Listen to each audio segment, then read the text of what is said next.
আমাদের তো স্ট্রোকের রোগীর সংখ্যা অনেক বাড়ছে। বিভিন্ন কারণে বাড়ছে। এক হচ্ছে আমাদের লাইফস্টাইল। আমরা যেসব খাবার খাই তাতে ফ্যাটি খাবারগুলো বেশি থাকে।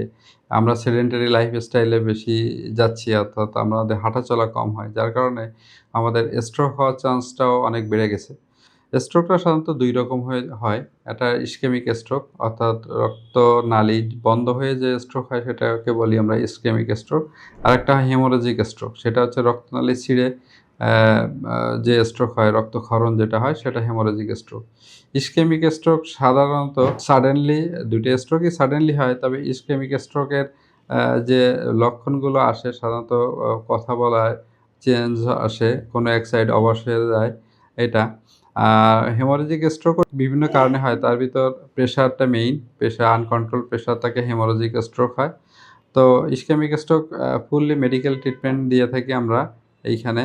আর হেমোরেজিক স্ট্রোক কিছু ক্ষেত্রে অপারেশন লাগে। সেটা অনেক কিছুর উপর ডিপেন্ড করে যে রোগী কত তাড়াতাড়ি আসলো, রোগীর কতটুকু রক্তক্ষরণ হইলো, রোগীর রক্তক্ষরণটার কোথায় আছে তার উপর ডিপেন্ড করে কিছু হেমোরেজিক স্ট্রোকে অপারেশন লাগে।